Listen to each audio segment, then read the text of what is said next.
Okay, welcome back to Real Analysis. We're going to start our work in section 2.4, temporarily skipping over 2.3, which is a section called Accountability, to stay focused on what our topic is here, and it's sequences. In section 2.2, we got introduced to the notion of sequence, and in particular, we're thinking of sequences of real numbers as functions.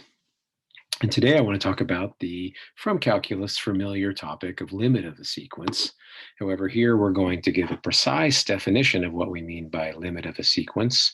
And then what I hope is, in a couple of examples, give you some idea of how to work with this definition precisely in order to prove that a certain sequence has a certain limit in the case that it does.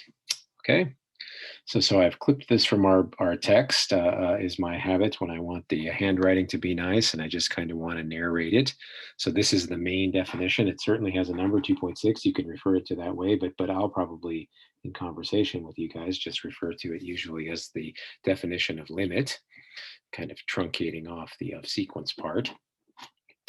Okay, so let's kind of just walk through the definition together. The author's talking about a sequence that they're denoting by S sub n. So the terms of the sequence are denoted by S sub n. It's a function S from the natural numbers to the real numbers.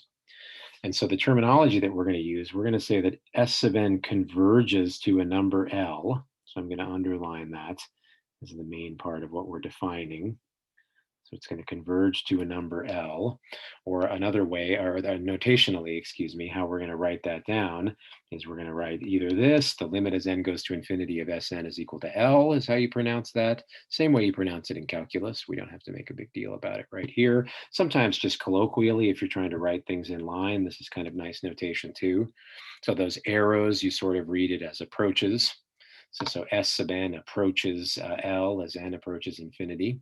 Okay, so those are synonymous pieces of notation for this definition. The Sn is converging to L. And so now the important part, so the quantified part, I'm going to kind of highlight it and also underline the quantifiers. So what we need is that for every positive number epsilon, okay, so there's a universal quantifier there. It has to be something that we can do for any number epsilon, provided that it's positive.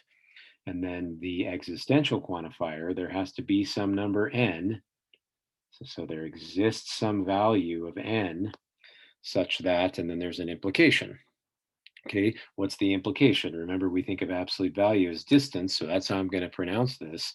So that for every number epsilon, there's an integer n such that the distance between Sn and L is less than epsilon, provided that n exceeds this natural number capital N. All right. So that's our main definition. I've rewritten that definition in kind of an implication form. So if I say a sequence converges to L, or notationally, if I write that the limit as n goes to infinity of this sequence is equal to L, here I'm using some chalkboard symbols here just to kind of abbreviate my notation. But again, it means that for every number epsilon, there exists some natural number capital N such that a certain implication holds. And that implication is that n being greater than or equal to n, and here, if you want me to quantify it, I mean for every natural number, if that natural number exceeds the natural number capital N, then the distance between Sn and L is less than epsilon.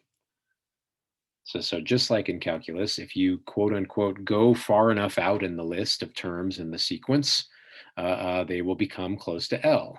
But this is a just mathematically precise way of saying, well, what do you mean by becomes close? By becomes close, mathematically, I mean that the distance between these objects, Sn, or numbers, I mean, Sn and L, will be less than any pre-specified distance epsilon, provided you go far enough out in the list. And by the way, when you go out sufficiently far on the list, it's going to be true always out there. So it's not like you can go out far enough in the list to find some term that does this. They all do it. Okay, so that's our definition of sequence from calculus. I want to make a couple of remarks. I'm going to leave that quantified definition visible while we make the first remark. The first remark is that in general, although it's implicit in the statement of the theorem, whenever you say for every there exists, the existential variable depends on the universally defined variable. It's always true. But just to emphasize it here, that number n certainly depends on epsilon. All right. So if you, for example, make epsilon smaller, then it's probably going to be the case that you would have to make n bigger. Of course, it would depend on the sequence. But skipping all over those details, the number n depends on epsilon. Sometimes I'll emphasize that. Sometimes I'll emphasize that. Okay. So in this definition, which sometimes I might call it the epsilon n definition of limit. So in the epsilon n definition of limit, sometimes I want to emphasize that the n actually depends on epsilon. That's my first remark. My second remark is that given a sequence, this definition gives you absolutely no way of determining what the value of the limit L is, or even if it exists. So if somebody just hands me the sequence Sn, this definition, this epsilon n definition, it doesn't give me a way to determine what the value of L is. That's a separate matter altogether. All right. So I'm gonna scroll down here to show you my first example here, just to kind of make that remark number two a little bit more concrete. I want to use that definition, and let me, since I called it that, let's use this epsilon n definition to prove that the limit as n goes to infinity of the sequence whose terms are 1 over the square root of n is 0. And what I'm trying to say in my second remark here is that the definition doesn't tell me this. I need to somehow know that independently. So here, let me help you pretend that it's not there. Maybe I would just ask you, well, what's this limit?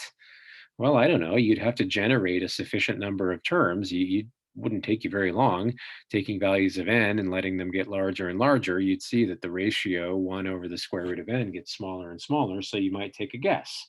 You might say, well, it appears that those things are 0, but that's an independent process, right? So I'm calling that a separate matter. Saying what the value of the limit is completely separate from proving that you're right. Okay, if you are right, it's usually not so bad. It depends on the sequence, of course, to prove it with this definition. Of course, if you're not right about the value of the limit, you shouldn't be able to prove it with this definition because, well, you'd be proving something that's not true. And we tend to try to avoid that when we do our mathematics. Okay, so that's the second remark. Now let's get down to business here.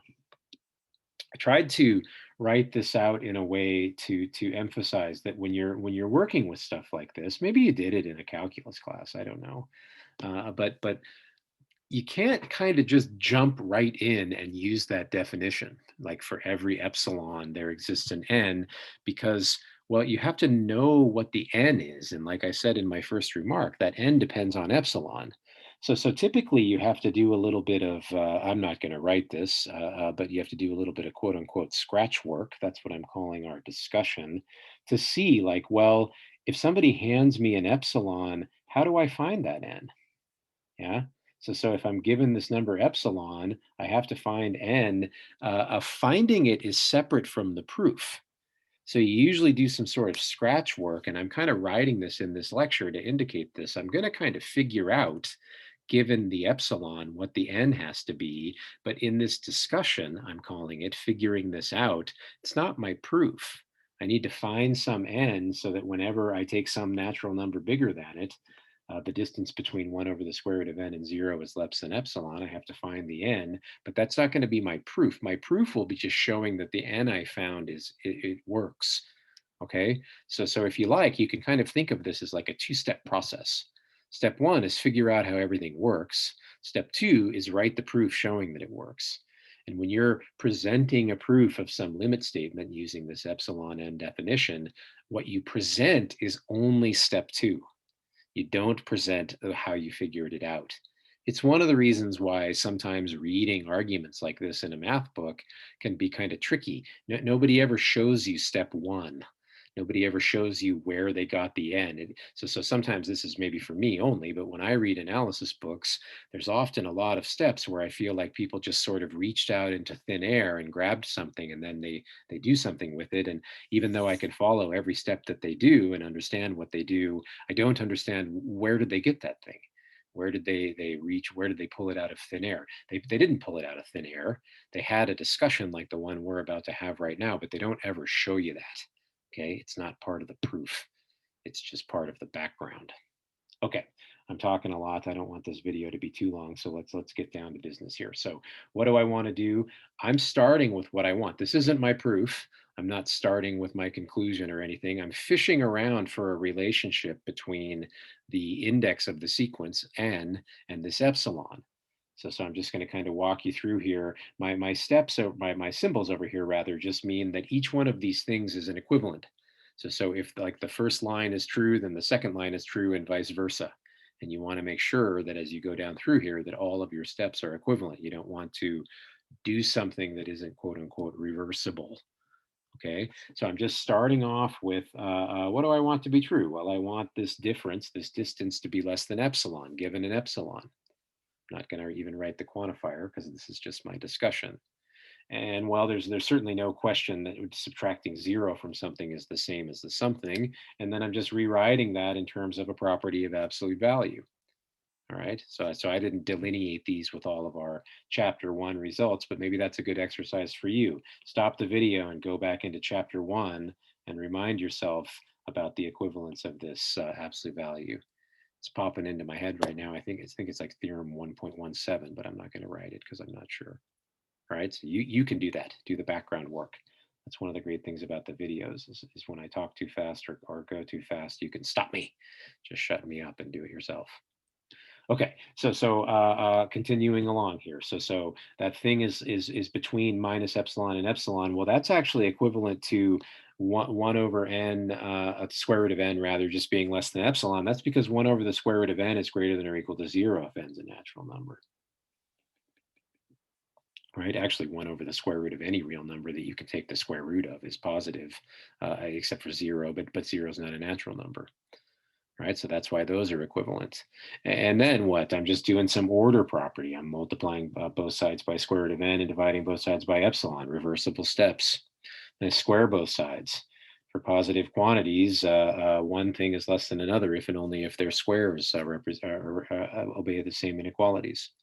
All right. So at this stage, I kind of feel like I know what my n is. I feel like I know what capital N is. I'm drawing a box around something. That something can't be capital N itself because capital N has to be an integer. And, 1 over epsilon squared might be an integer, but it's probably not.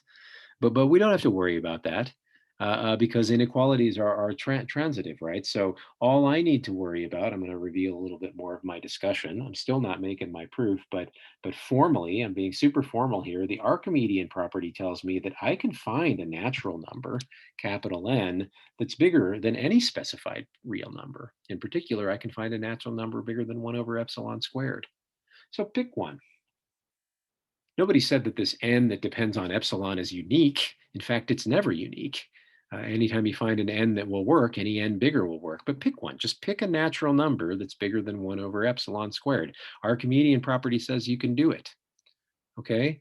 So then if I take a natural number that's bigger than that, by the transitivity, that natural number will be strictly bigger than 1 over epsilon. You want me to write in the details? I can laser point at them, right? If n little n is greater than or equal to capital N, but capital N is strictly greater than 1 over epsilon, I'm just stitching those together. Okay. So this kind of gives me my information that I need for my proof. I'm going to pick an n when I go to write my proof. I'm going to pick an n given an epsilon that exceeds 1 over epsilon squared. Our friend Archimedes guarantees us that such a choice can be made. Good. Maybe pause the video, think about some of this stuff here, because now I'm just going to take this. This is where the work is. The effort is done. Now I just have to kind of succinctly, and I hope elegantly, write this down in that epsilon n framework of definition of limit. All right. So we can write a formal proof. I'm going to refer to some facts that are above. You might need to, if you weren't taking notes while you're watching the video, you might have to pause and rewind to go back up and look in where I'm getting at this stuff. But I kind of purposely tried to write this with some out of the hat like steps, but I've revealed everything to you. You're in the loop. You know where these things are being made. Okay. So my claim is that the limit as n goes to infinity of 1 over n, square root of n, pardon me, is equal to 0. And I'm going to prove that using the epsilon n definition of limit. So the proof should begin, take an arbitrary positive number. It has to begin that way because the definition is specified for every positive epsilon. So you have to choose one. It's the universal quantifier. And then, if I just presented the proof like this, maybe this second part of my conjunctive statement would sound out of a hat, but you're in the loop, right? So let epsilon be positive and choose n such that n is bigger than 1 over epsilon squared. Here I'm including such an n exists by the Archimedean property for the real numbers. Okay, doesn't seem so mysterious now because you're in the know. All right, now I'm just going to kind of reverse that algebra, if you like, in that proof above. And I want you to practice writing these things out elegantly so someone else can read them. And then you don't have to tell them where you, in your proof, you're never obligated to tell the reader where you got this idea. Let them worry about that. All right, so now I'm just going to show you that it works. So I'm just going to walk you through here. I kind of wrote this out almost in the form of what I could turn in for homework. So if n is a natural number and it's greater than or equal to n, well, then it's strictly bigger than 1 over epsilon squared by the transitivity of inequalities. And then by doing a little bit of algebra, just multiply both sides by epsilon squared and divide by n, I get that. And then take square roots. Square roots of positive quantities preserve inequalities, right? But that number, 1 over the square root of n, it's never negative, so it equals its own absolute value, and you can subtract 0 from it. So those things, again, kind of seem like random out of the hat steps, but they're not random. They're actually very strategic.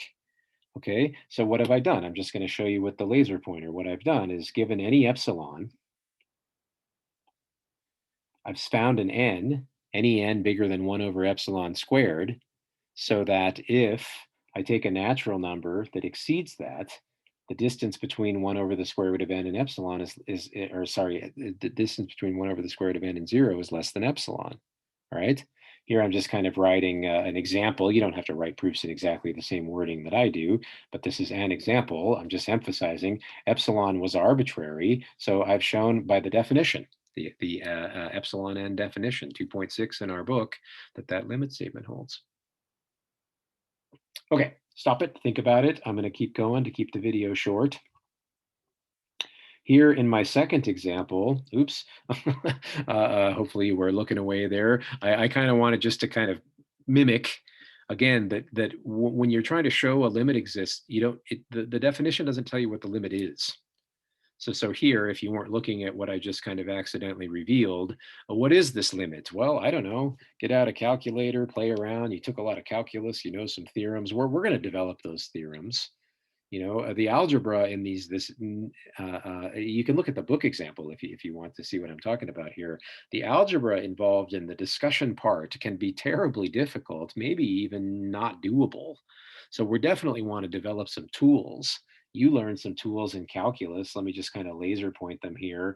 You could say divide everything here by the highest power of n, cancel some stuff, limits of fractions is fractions of limits, and so on. But you know as well as I do, this limit is 1.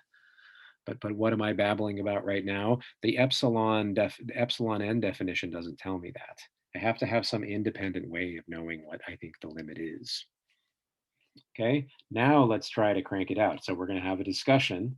I want to show that the difference between my sequence terms, n over n plus 1, and the supposed limit can be made small, provided n is big enough. Maybe I should write that. Provided that n exceeds something which depends on epsilon, I need to find that. Okay, this is not my proof, this is my discussion. So I start looking around like, well, let's take that difference that we want to be less than epsilon. Here I'm just writing 1 with a common denominator, n plus 1 over n plus 1. So, and then I'm doing a little bit of algebra, right? So I'll let you subtract the fractions. Property of absolute value, multiply everything by -1, it reverses the inequalities and swaps the epsilon and minus epsilon. Here, 1 over n plus 1 for a natural number is positive. Okay, so I'm just kind of doing the usual algebra. I'm talking fast because I don't want this to be long, but you can stop and hopefully I'm saying things that are helpful for you to think about it. Divide by epsilon, multiply by n plus 1, subtract 1. I'm trying to solve for n, basically, because I'm looking for a condition. I'm looking for a condition on this index that would guarantee the conclusion that I want. And here is the condition that I want. I think I know what my capital N is. Again, 1 over epsilon minus 1 is probably not an integer, but I don't care about that because Archimedes says we can pick something bigger. So maybe before I showed you that part of the proof, you didn't really get a chance to look at it. We just need N to exceed that number and everything is going to work. Okay, Archimedes says so, that we can do it. Okay, so let me show you the kind of formal proof. This is the part that if I were writing an analysis book, I would just present this and I'd let you, the reader, worry about where all these choices came from. So I'm trying to make, again, some comments about kind of what my expectations are in your homework. When you're writing these proofs using this epsilon n definition, I would like you to begin by quantifying. Take an arbitrary real number. And now the out of a hat step, choose a natural number that exceeds 1 over epsilon minus 1, right? If you weren't part of that discussion above, you might stop right there and say, whoa, whoa, whoa, what are you doing that for? But you know what I'm doing it for. Cool. Okay, now I'm just going to show you it works. Take a natural number that's bigger than that. Well, then it would be bigger than that n. It would be bigger than 1 over epsilon minus 1. And now I don't even really want to kind of walk, well, I guess I should. So multiply, add 1 to both sides, then divide by n plus 1 and multiply by epsilon. That's a positive number, so it equals its absolute value, just reversing the steps. Yeah. What I don't want you to do, I've taught a lot of calculus courses, and sometimes students want to have that discussion, and then their proof, quote unquote, is saying something like, read the following, the above argument upside down. I'm not reading anything upside down. I want you to write out this part. I don't want to see the discussion. I want to see the proof written carefully like this. Okay, so lots of out of the hat like things. Like, look at this. If you were just reading this cold, you can't deny it's true that 1 over n plus 1 in absolute value is the same as its opposite, but it seems like kind of a weird thing to do, but you know where I'm going because that's a way I can write that that's equal to that difference. Okay, so remembering that quantity was less than epsilon, then I can say, well, this difference is less than epsilon. So what have I shown? At the end of the day, I've shown that if you take n greater than the capital N that was defined at the first line of the proof, then that difference is less than epsilon. And so that limit is equal to 1 by definition. Nice. All right, stop it, soak it in. I'm going to keep going so we don't get a super long video here. I think this is my final example for this video. It's my final example. We're going to have one more result at the end. So this is going to be kind of a long one. Maybe you can always sort of chunk it up, stop it, and watch part of it, and take a break if you want to. But I want to kind of illustrate, my fascination with negating definitions. I want to show that the limit as n goes to infinity of the sequence n squared doesn't exist. And I'm going to do it by contradiction. So I guess I won't really negate a definition here. But if this limit did exist, so looking for a contradiction, suppose that it has some real number limit L. Okay, well then for every epsilon that I can find an n. So in particular, if I take epsilon equal to 1, I should be able to find an n, right? So that if my index, little n, exceeds that thing, the difference between n squared and L is less than 1. Okay, so that would, by properties of absolute value, mean that n squared minus L is less than 1 and greater than minus 1. And if I add minus L to everything, I can say that means that n squared is less than 1 plus L and greater than L minus 1. And then if n squared, I'm just focusing on the second inequality. I know I'm talking fast, but you can always stop this or slow me down in YouTube if you want, or you can speed me up, but I'll probably sound like a chipmunk. If n squared is less than 1 plus L, those are positive numbers, so I can take square roots. Okay, So what have I shown? I have shown that the index n here is less than, strictly less than the square root of this number 1 plus L. Um, Maybe I should admit here, I didn't think about this when I was writing the notes, but it's implicit here. Sorry, this is a little bit hand wavy, but as soon as I wrote the square root, I should have said something about how L is at least -1. So let me just kind of parenthetically write over here that my argument is relying on this. I don't have rigorous justifications of this, but every sequence term in this sequence is greater than or equal to 0, so its limit couldn't be negative. Sorry, I said -1, but I wrote +1. So pardon me. In class, we'll be a little bit more careful about this, but let's just roll with it right now. Okay, because I'm trying to illustrate kind of a typical technique.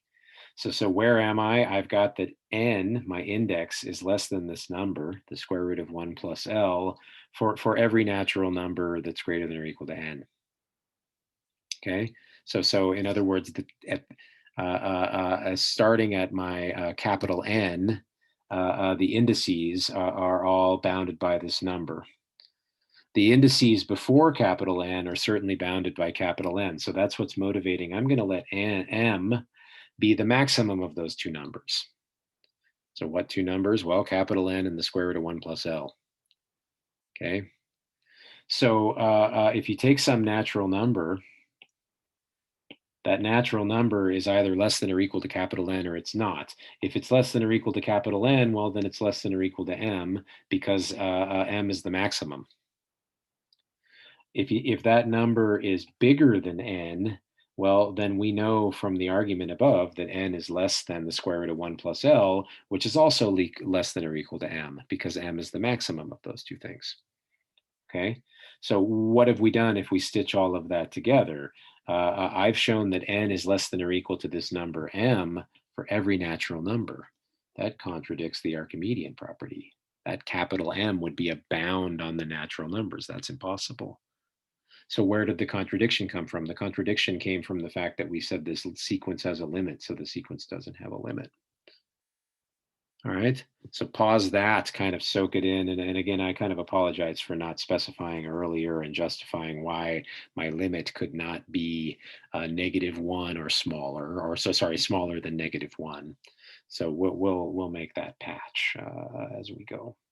But this is a typical kind of strategy in showing something doesn't have a limit, is that you can kind of twice condition and get these, you need something less than or equal to a couple of numbers, well, then do something with their maximum. Cool. Okay, I'm going to end this video with one fact, that when a sequence has a limit, that limit is unique. Okay, so oops, sorry about that. It's theorem 2.8. It's the only theorem in this section 2.4, and we'll refer to it by this name, uniqueness of limits of sequences. So it's written here, quantified. If you take some sequence Sn, I actually, with respect for the authors of the book, I'm going to kind of annotate this. So suppose that Sn is a sequence of real numbers, and it has limit equal to L1 and a limit equal to L2. Or in that other language, that it converges to L1 and it converges to L2. Suppose that both of those things are true. Okay, then L1 has to be the same as L2. So a sequence, if it has a limit, it can only have one. And here I decided to kind of omit the discussion part of it. I'm just going to kind of present the proof. It might have something a little bit out of the hat feeling, but we can talk about it. It's kind of a typical, again, these proofs, I'm kind of trying to narrate them because they become techniques.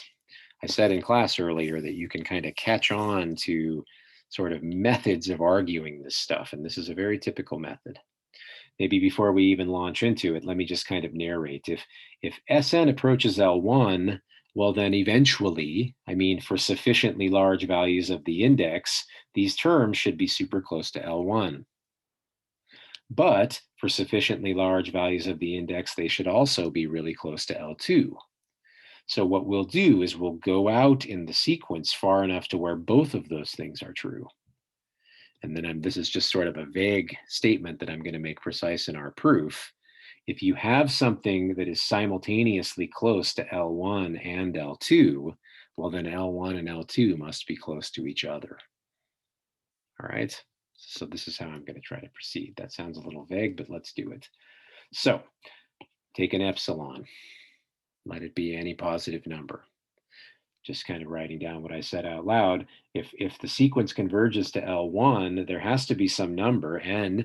I'm going to call it n1 because it's going with the first limit, so that when the index is bigger than n1, the difference, the distance between my sequence terms and that limit L1 is less than, I'll explain why in a second. I chose half of epsilon. I didn't have to, but I'm going to do it.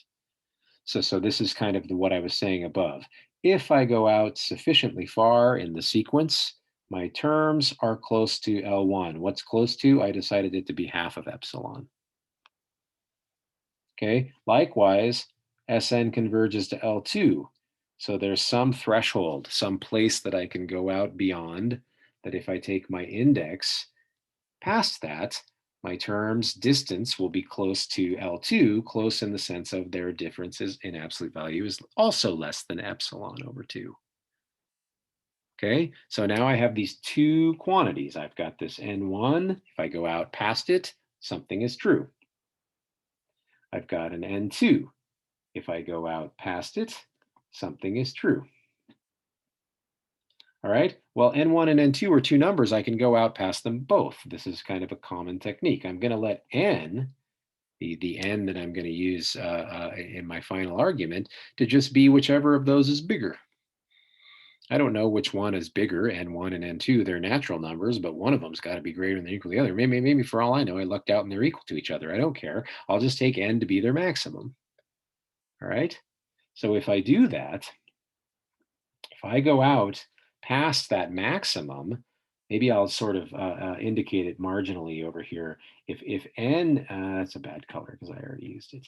If n is greater than or equal to n, well, then in particular, it's going to be greater than or equal to n1, and it's going to be greater than or equal to n2 because it's greater than or equal to their maximum. Okay, so maybe I'm beating that into the ground. So let's just keep going. So if I take n greater than or equal to this maximum, then using my technique, or my theorem rather, I'm going to use the triangle inequality.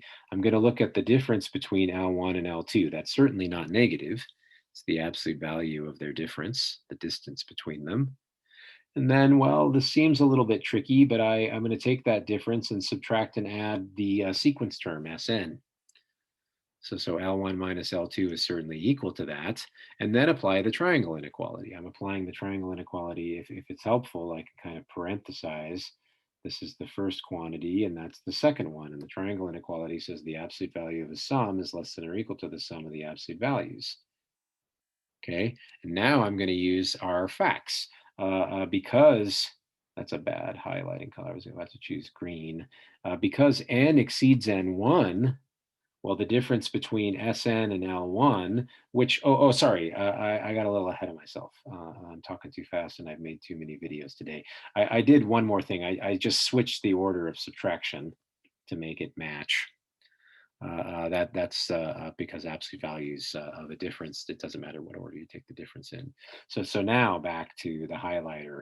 N is greater than or equal to N1. So this difference Sn minus L1 is less than epsilon over 2. Right? But it's also n is greater than or equal to n2. So that difference is also less than or equal to n over 2, or epsilon over 2. We have them both because n is sufficiently large. Epsilon over 2 plus itself is epsilon. So at the end of the day, what have I done? I've shown that for an arbitrary positive number, epsilon, the difference between L1 and L2, which is not negative, it's less than that epsilon. Well, the only way that could be true is for that difference to be 0. Maybe in class we can talk about that fact. If it's not palatable for you, we could make it sort of a little lemma. But for here, in the purpose of this video, I'm just going to state it. So if you have a non-negative number that is less than or equal to an arbitrary positive number, your non-negative number has to be 0. It follows from one of our consequences of the Archimedean theorem. Okay, so if the difference of those things is zero in absolute value, they're equal. And that's what we wanted to prove. Okay, so I'll just cut it there. Thanks for listening.